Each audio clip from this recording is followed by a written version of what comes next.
Hello friends, welcome to my channel Aaswad Anandacha. आज के lecture में हम 10 चैप्टर बैंक का सिंपल इंटरेस्ट पढ़ने वाले हैं। तो सबसे पहले हम लोग समझ लेते हैं व्हाट इज बैंक। बैंक होता क्या है? तो बैंक एक गवर्नमेंट रिकॉग्नाइज्ड इंस्टीट्यूशन है जहाँ पे लोग जाके अपना अकाउंट ओपन करते हैं। अकाउंट ओपन करना यानी खाता ओपन करना, ठीक है। और लोग वहां पे जाके अपना पैसे डिपॉजिट करते हैं। डिपॉजिट करना यानी पैसे डालते हैं और विड्रॉ करना यानी पैसे निकालते हैं। तो बैंक में डिफरेंट टाइप ऑफ अकाउंट रहते हैं। तो वन बाय वन करके हम लोग वो टाइप्स देखते हैं। तो सबसे पहले है करंट अकाउंट। तो करंट अकाउंट किन किन लोगों के लिए होता है? तो वो ट्रेडर्स एंड ऐसे लोगों के लिए होता है जो डेली बेसिस पे मनी के साथ डील करते हैं। जो करंट अकाउंट है वो ट्रेडर्स के लिए होता है, बिजनेसमैन और व्यापारियों के लिए होता है जो डेली बेसिस पे मनी के साथ डील करते हैं। ऐसे अकाउंट पे बैंक क्या करता है? पासबुक इशू करता है और अकाउंट होल्डर ने डिमांड की तो उन्हें चेकबुक भी दिया जाता है। और इस ऐसे अकाउंट में जो अकाउंट होल्डर है वो दिन भर में कितने टाइम भी पैसे विड्रॉ कर सकते हैं, मतलब कितने टाइम भी वो जाके पैसे निकाल सकते हैं। इस टाइम के अकाउंट में बैंक इंटरेस्ट पे नहीं करता है। और आप ऐसे अकाउंट में पैसे विड्रॉ एंड डिपॉजिट भी कर सकते हैं चेक का यूज करके। चेक के साथ आप पैसे विड्रॉ भी कर सकते हैं और डिपॉजिट भी कर सकते हैं। सेविंग अकाउंट ओपन करने के लिए आपको मिनिमम अमाउंट वहां पे डिपॉजिट करना पड़ता है, फिर आप सेविंग अकाउंट ओपन कर सकते हैं। लेकिन ऐसे कुछ बैंक से वहां पे आपको मिनिमम डिपॉजिट देना नहीं पड़ता है, मतलब अकाउंट ओपन करना होता है तो आपको मनी पैसे नहीं देने पड़ते हैं ओपन करने के लिए। ऐसे अकाउंट में बैंक इंटरेस्ट देता है। हम लोगों ने देखा था करंट अकाउंट में बैंक इंटरेस्ट पे नहीं करता है, लेकिन यहाँ पे बैंक इंटरेस्ट देता है। लेकिन यहाँ पे क्या है, सेविंग अकाउंट में वहां पे रिस्ट्रिक्शन है, आप कितनी बार जाके पैसे विड्रॉ करेंगे पैसे निकालोगे, उसके ऊपर क्या है, रेस्ट्रिक्शन है। वहां पे ऐसा नहीं था, आप जब भी चाहे वहां पे जाके आप बैंक में से पैसे निकाल सकते थे। कहाँ पे? करंट अकाउंट में आप जितना चाहे आप जाके पैसे निकाल सकते थे। लेकिन सेविंग अकाउंट में ऐसा नहीं है, वहां पे रेस्ट्रिक्शन है, आपको कुछ नंबर ऑफ टाइम भी आप जाके वहां से पैसे निकाल सकते हैं। और बैंक ऐसे अकाउंट में पासबुक इशू करता है। अगर अकाउंट होल्डर ने डिमांड की तो उनको चेकबुक भी इशू किया जाता है। इशू करना मतलब उन्हें दिया जाता है। अभी देखते हैं रिकरिंग डिपॉजिट अकाउंट। तो रिकरिंग डिपॉजिट अकाउंट में क्या होता है, जो अकाउंट होल्डर होता है वो डिसाइड करता है कि हर मंथ में उसको कितना पैसा डिपॉजिट करना है। यहाँ पे रिकरिंग डिपॉजिट अकाउंट में क्या होता है, जो अकाउंट होल्डर है वो डिसाइड करता है कि हर मंथ में वो कितना अमाउंट जाके वो डिपॉजिट करने वाला है। यहाँ पे बैंक जो डिपॉजिट किया है उसके ऊपर इंटरेस्ट देता है। डिपॉजिट करना यानी भरना, वहां पे पैसे भरना, जाके वहां पे डालना, अकाउंट में पैसे डालना, ठीक है। तो यहाँ पे अकाउंट होल्डर है वो डिसाइड करता है कि बैंक में जाके हर मंथ में कैसे कितने पैसे डालने हैं, और जितने पैसे वहां पे है उसके ऊपर बैंक क्या करता है, आपको इंटरेस्ट देता है। और यहाँ पे बैंक क्या करता है, जो भी डिपॉजिट आपने किए उसके ऊपर आपको इंटरेस्ट देता है। और ये जो इंटरेस्ट मिलता है ये थोड़ा सा ज्यादा रहता है जो सेविंग अकाउंट में मिलता है इंटरेस्ट उससे। सेविंग अकाउंट में आपको जो इंटरेस्ट मिलता है उससे ज्यादा आपको रिकरिंग डिपॉजिट अकाउंट में मिलता है। अभी देखते हैं फिक्स डिपॉजिट। यहाँ पे डिपॉजिटर यानी पैसे डालने वाला। तो ये डिपॉजिटर होता है, वो डिपॉजिट करता है certain amount fix period of time के लिए। फिक्स डिपॉजिट में जो डिपॉजिटर होता है वो फिक्स अमाउंट कुछ टाइम पीरियड के लिए बैंक में रखता है। फिक्स डिपॉजिट में क्या होता है, जो डिपॉजिटर होता है वो डिपॉजिट करता है सर्टेन अमाउंट कुछ फिक्स टाइम पीरियड के लिए, ठीक है। फिक्स डिपॉजिट समझ में आया। फिक्स डिपॉजिट में क्या होता है, डिपॉजिटर होता है, वो कुछ अमाउंट होती है, कुछ पैसे होते हैं, वो कुछ टाइम फिक्स टाइम के लिए बैंक में रखता है। तो यहाँ पे जो इंटरेस्ट मिलता है वो ज्यादा रहता है कंपैरेटिवली सेविंग अकाउंट में। और यहाँ पे जो सीनियर सिटीजन होते हैं उनको तो और भी थोड़ा सा ज्यादा इंटरेस्ट मिलता है जो यूजुअल रेट है उससे। और ये जो रेट रहते हैं तो ये डिफरेंट रहते हैं डिफरेंट बैंक के लिए।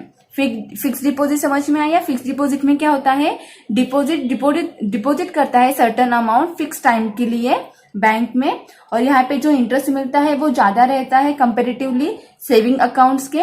यहाँ पे जो सीनियर सिटीजन्स होते हैं उनको थोड़ा सा ज्यादा इंटरेस्ट रेट मिलता है जो यूजुअल होता है रेट उससे। और यहाँ पे जो रेट्स होते हैं हर बैंक में डिफरेंट डिफरेंट रहता है, मतलब डिफरेंट बैंक में different different rate of interest रहता है। ठीक है, अभी देखते हैं एटीएम क्रेडिट एंड डेबिट का। तो एटीएम क्या है, तो एटीएम का फुल फॉर्म है ऑटोमेटिक टेलर मशीन। तो एटीएम कार्ड का यूज किसके लिए किया जाता है, तो पैसे निकालने के लिए, पैसे विड्रॉ करने के लिए हम लोग किसका यूज करते हैं, एटीएम का यूज करते हैं। तो हमें इसके लिए पैसे निकालने के लिए बैंक में जाने की जरूरत नहीं होती है। तो एटीएम कार्ड का यूज क्या है, तो पैसे निकालने के लिए यूज करते हैं हम लोग, और इसके लिए हमें बैंक में जाने की जरूरत नहीं होती है। Credit and debit card, credit and debit card किसके लिए यूज होता है, क्रेडिट एंड डेबिट कार्ड का यूज होता है ट्रांजैक्शन करने के लिए, जहां पे कैश विदाउट कैश वो क्या करते हैं, ट्रांजैक्शन करते हैं। तो वहां पे हम लोग credit card and debit card use करते हैं। तो debit card and credit card का यूज क्या है, तो ट्रांजैक्शन करते हैं without cash, without using cash, cash के बिना वो लोग क्या करते हैं कि ट्रांजैक्शन करते हैं। तो credit card and debit card का यूज किया जाता है ट्रांजैक्शन के लिए, वहां पे कैश यूज नहीं किया जाता है।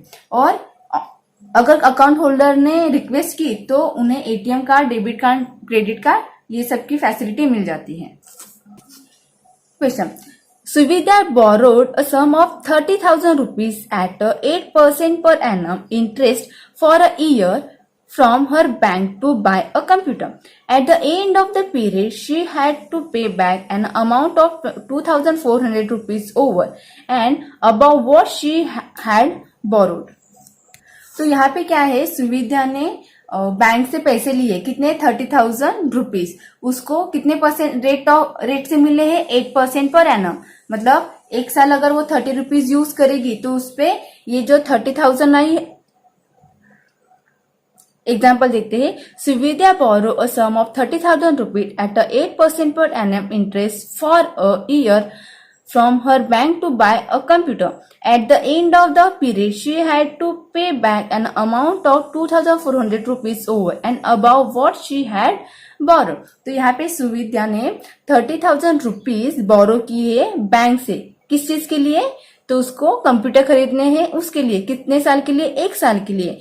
तो उसको रेट कितना देना है, 8% पर एनम। ठीक है, 8% को देना है।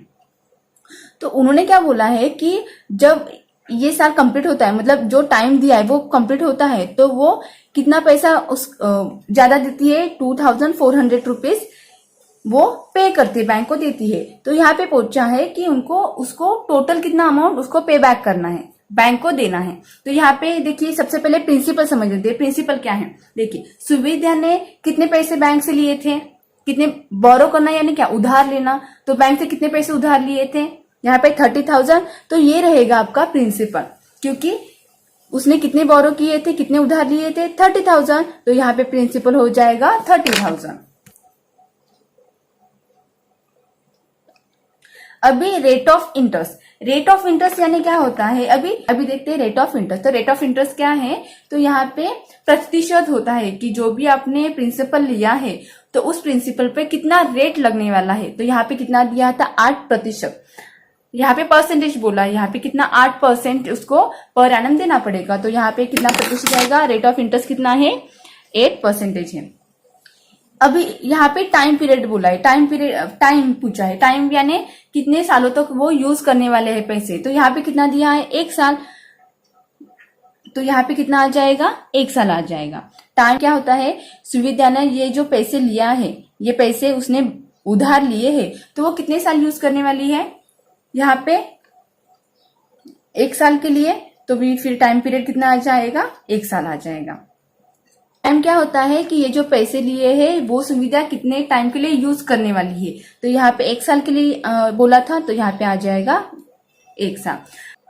प्रिंसिपल यानी जो हम लोगों ने बोरो किया था अमाउंट, वो तो यहाँ पे 30,000 दिया था, तो 30,000 आ जाएगा। रेट ऑफ इंटरेस्ट यानी प्रतिशत, कितना परसेंटेज, तो यहाँ पर 8% बोल रहा था, 8% पर एनम। 1 साल के लिए 8% देना था। तो यहाँ पे रेट ऑफ इंटरेस्ट आ जाएगा 8%। इंटरेस्ट यहाँ पे उसको कितने ऊपर ज्यादा देने हैं 2400, तो ये इंटरेस्ट आ जाएगा। कितने टाइम के लिए, 1 साल के लिए, तो यहाँ पे 1 साल आ जाएगा। तो उसको टोटल कितना अमाउंट पे करना था, तो सुविधा को the total amount return to the bank, तो बैंक को कितना टोटल अमाउंट रिटर्न करना था, तो ये 30,000 और उसके ऊपर ये 2,400, तो टोटल कितना हो जाएगा 32,400 रुपीज उसको रिटर्न करना था। प्रिंसिपल यानी जो हमने बोरो किया था वो रेट ऑफ इंटरेस्ट यानी कितना प्रतिशत, परसेंटेज जितने देंगे वो वाला लिखना है। इंटरेस्ट यानी उसको कितने ज्यादा देना है, जो अमाउंट लिया है प्रिंसिपल अमाउंट उसके ऊपर और कितना ज्यादा देना है वो हो जाएगा इंटरेस्ट। और टाइम यानी कितने सालों के लिए या कितने मंथ्स के लिए वो पैसे यूज करने वाले हैं, तो ये आ जाएगा टाइम। ठीक है, आपको इसमें कुछ भी डाउट रहेगा तो हमें कमेंट सेक्शन में बताइएगा, हम आपको फिर से एक्सप्लेन करेंगे। Thank you for watching.